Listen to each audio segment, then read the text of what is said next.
Hey there, you ever feel like you've got something unique to say, but the internet's this giant echo chamber? It can feel that way sometimes, right? Yeah. Well, today we're diving into Doing Content Right by Steph Smith.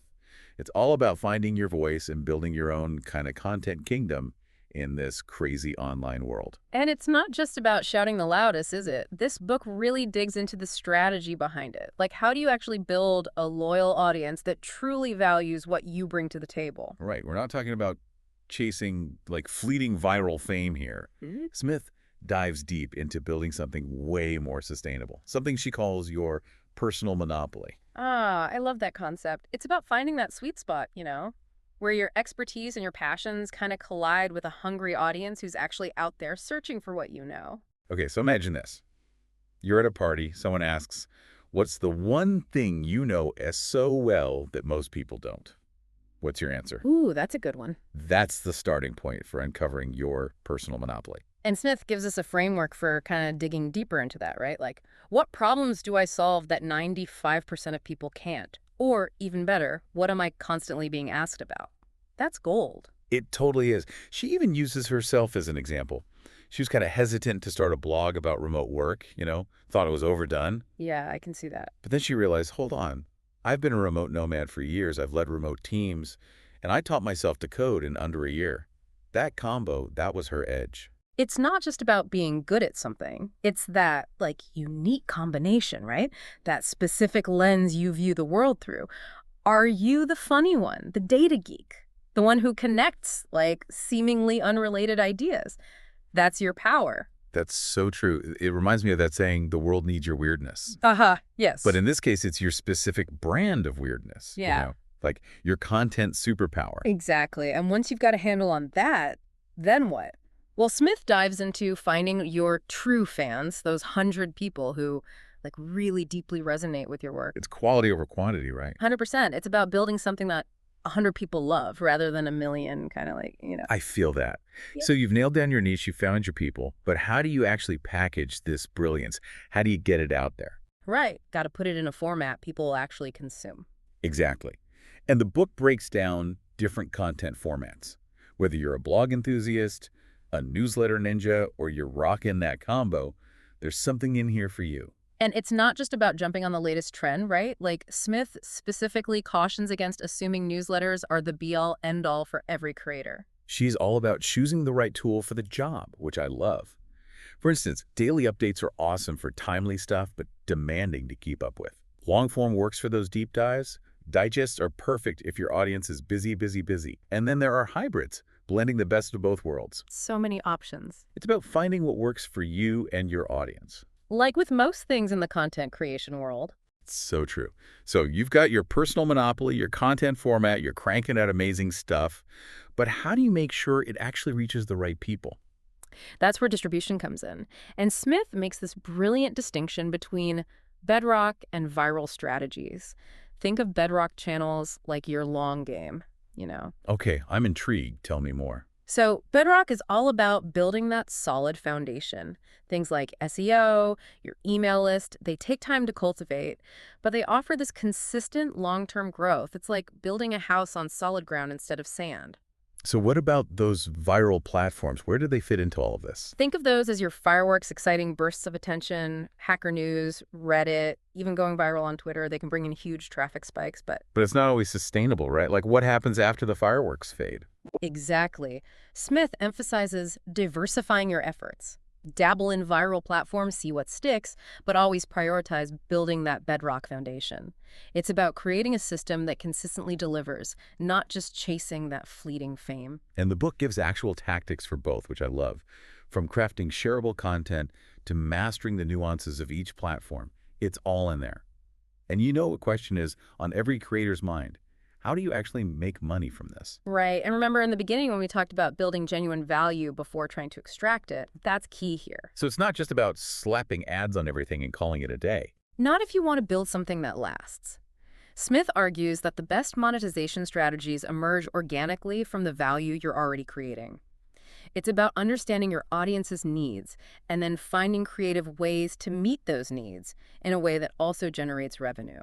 So it's like if you're constantly getting questions about a specific topic, Maybe that's a sign that you could create a paid course or ebook that delves deeper into that subject. Exactly. Or if you've built a strong community, you could offer premium memberships with exclusive content, early access, or other perks that your most dedicated fans would be willing to pay for. It's about creating a win-win scenario where both you and your audience benefit. What about direct support through donations or memberships? That's another great option, especially if you're creating content that people find truly valuable and want to support directly. Platforms like Patreon and Buy Me a Coffee make it super easy for your audience to make recurring contributions or one-time donations. It's like a virtual tip jar for your online content. Exactly. And by offering different membership tiers with varying levels of access and perks, you can cater to different budgets and levels of engagement. Okay, now for the monetization strategy, that tends to make people a little squeamish. Affiliate marketing. Yeah, it gets a bad rep sometimes. But I've also discovered some of my favorite products through authentic affiliate recommendations. Me too. And that's the key word, authenticity. Smith emphasizes the importance of only promoting products and services that you genuinely believe in and that align with your audience's interests. So no shilling shady weight loss teas or anything like that. Definitely not. If you're recommending something just for the commission, your audience will see right through it. It's essential to be upfront about your affiliate relationships and to only promote products that you would recommend even if you weren't getting paid.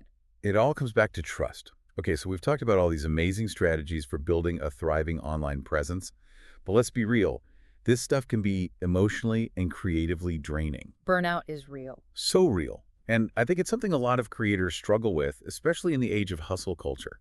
How do we protect our energy and avoid burning out? How do we make this a sustainable practice that we can enjoy for years to come? Well, Smith emphasizes the importance of self-care and setting boundaries. It's about making time for activities that nourish your creativity and recharge your energy. So giving yourself permission to step away from the computer and do something completely unrelated to content creation. Exactly. Whether it's reading a book, going for a walk, spending time with loved ones, it's about filling your own cup so that you can show up as your best self for your audience. It's like that airplane oxygen mask analogy. You need to take care of yourself first before you can help others. Exactly. It's also crucial to be realistic about your workload and to prioritize quality over quantity. You don't have to be everywhere doing everything all at once. It's okay to say no. It's more than okay. It's essential. Learning to set those boundaries is a game changer. What about the comparison game? I feel like social media can be a breeding ground for self-doubt and feeling like you're not doing enough. Comparison is the thief of joy. So true. And it's something that Smith addresses in the book. She reminds us that everyone's journey is different and that success looks different for everyone. It's about running your own race, not trying to keep up with someone else's. Exactly. Focus on your progress, your goals, your definition of success, and celebrate your wins along the way. Yes. Yeah. No win is too small to celebrate. Okay, so we've talked about preventing burnout, but what about those times when you hit a wall creatively? That's totally normal. It happens to the best of us. You've probably seen a bunch of those. But Smith actually digs into how to use them effectively. It's not just about like slapping up a generic join my list message. Yeah, those never work on me. Exactly. It's about showcasing the value you offer. What are people going to get out of this? What will subscribers actually get that they can't find anywhere else?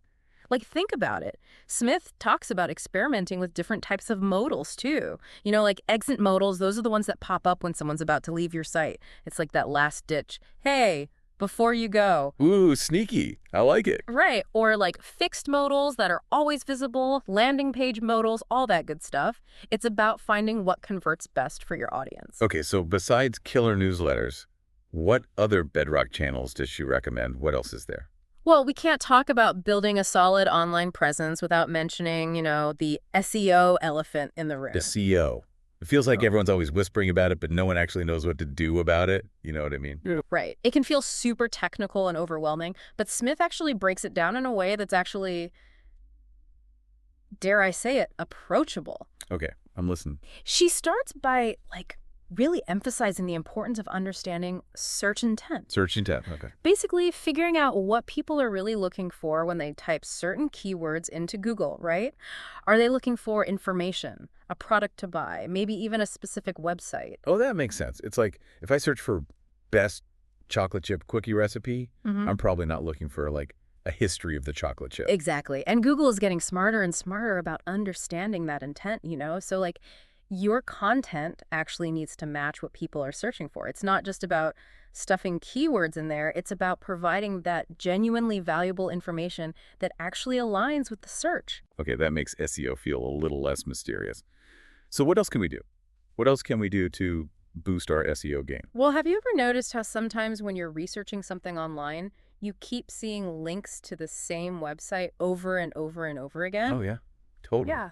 It's like they're everywhere. Exactly. That's the power of link building, right? Smith talks about it like getting little endorsements from other websites. So basically, the more high quality websites that link back to your content, the more credible your site appears to Google. So it's like social proof, but for search engines. But like, how do you actually get those links? It's not like you can just email a website and be like, hey, link to me, please. You can try that. Yeah. But Smith offers some more strategic approaches.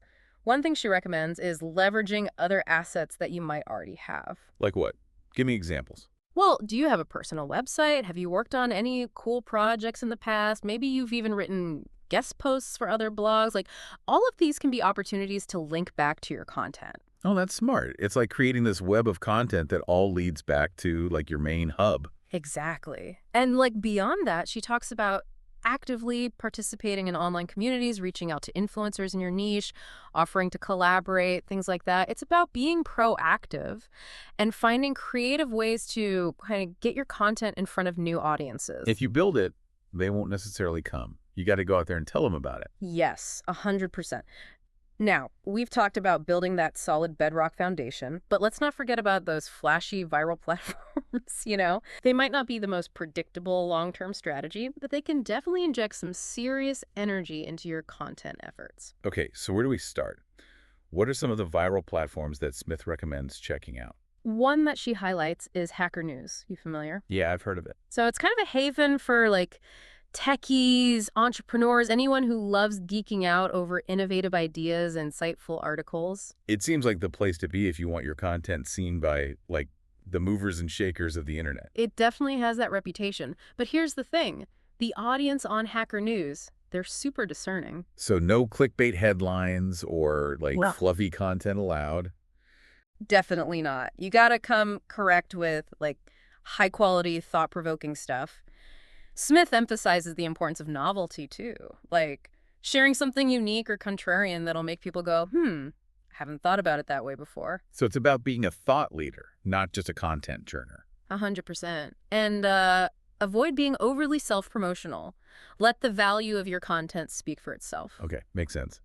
What about Reddit? It's like the wild, wild west of online communities, right? It definitely has its own unique ecosystem. Yeah. But that's also what makes it so powerful. You've got thousands of subreddits dedicated to like every topic imaginable, so you're bound to find your tribe. Okay, so say I find a subreddit that, like, perfectly aligns with my niche. What's the best way to, approach sharing my content without getting completely downvoted into oblivion? First and foremost, read the room. Like, each subreddit has its own culture, unspoken rules, all that. So spend some time lurking, get a feel for what kind of content actually flies and what just totally bombs. So it's like, don't be a tourist in someone else's country. Exactly. Be respectful, be genuine, and focus on actually adding value to the community. Engage in conversations, ask questions, and share your expertise in a way that feels authentic and actually helpful. It's about building relationships, not just, like, spamming links. Right. Exactly. And don't underestimate the power of social media platforms either, like Twitter, Pinterest, even Facebook groups. I feel like people write this off as, like, not real marketing channels, but I've discovered so many cool creators just from scrolling through my feeds. Exactly. While they might not always drive a massive traffic surge, they're incredible for building that loyal following, engaging with your audience, and really establishing yourself as a thought leader in your space. It's about showing up consistently and actually nurturing those connections. 100%. Okay, so we've covered a ton of ground here. Bedrock channels, viral platforms. It's a lot to process. Mm-hmm. But I think what really resonates with me is this idea of, like, building a community around your content. It's not just about getting eyeballs on your work. It's about creating this space where people feel seen, heard, and connected. Absolutely. And Smith dedicates a good chunk of the book to this very idea. It's about shifting from this like transactional I create, you consume dynamic to actually fostering genuine relationships with your audience. So how do we actually do that? How do we cultivate a thriving online community? Well, she talks about this concept called building in the open. Intriguing. Tell me more. It's about like being transparent with your audience, sharing your goals, your struggles, your wins, even your metrics. Like it might seem counterintuitive, but vulnerability can be incredibly powerful. So it's like inviting people behind the curtain, Right. giving them a glimpse into your process and how the sausage is made. Exactly. And when you do that, it creates this sense of shared ownership. I love that. So it's not just your journey anymore. It's something you're experiencing together. Exactly. Smith even shares stories of like how being open about her own goals led to readers actually offering help, making connections, and even contributing to her projects. Wow, that's amazing. It's like that saying, if you want to go fast, go alone. If you want to go far, go together. Okay, so besides building in the open, what are some other ways that we can build a thriving community around our content? Well, actively participating in, existing communities is huge. So finding your people where they already are. Exactly. Think like Facebook groups, online forums, Slack channels, even Twitter chats. The key here is to actually be a valuable member of these communities, you know what I mean? Yeah. Contribute to conversations, share your expertise, and build relationships with the other members. So it's like networking, but online. Yeah. But instead of awkwardly exchanging business cards, you're bonding over shared interests and building those genuine connections. 100%. And by being helpful and generous within those communities, you naturally attract people who are interested in what you have to offer, right? It's not about being salesy. It's about being a good human. I love that. So we've talked about joining existing communities, but what about creating your own? Ooh, that's a great next step, especially when you're ready for a more focused and engaged community.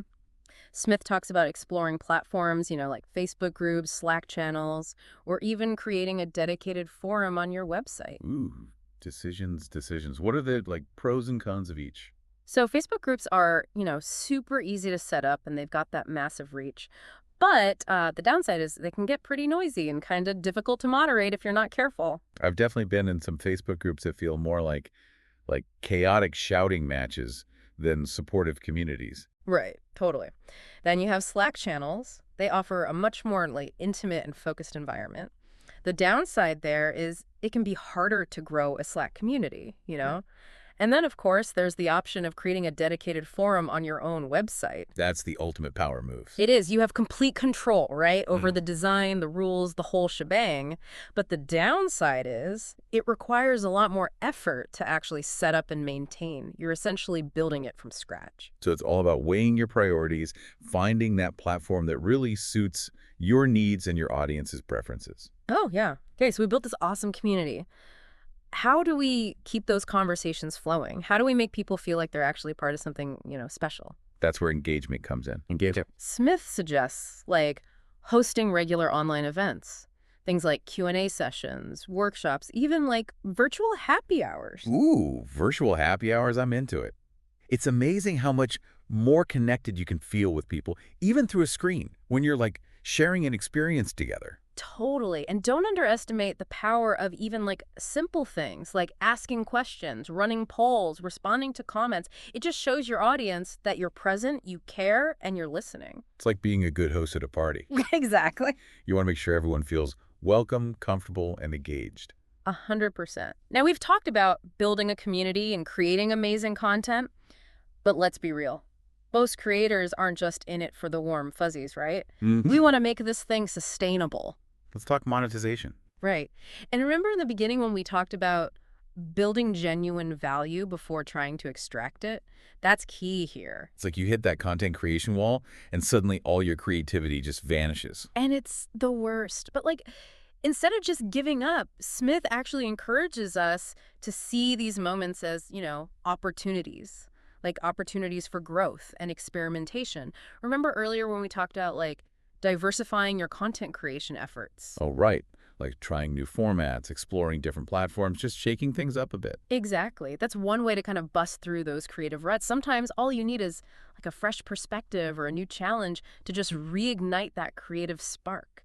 It's like if you're stuck in a rut writing blog posts, Maybe you could try creating a short video series or something, or like experimenting with a new social media platform. Exactly. Or even collaborating with another creator. Sometimes, like, bouncing ideas off someone else or trying a new approach can be just what you need to get those creative juices flowing again. That's so true.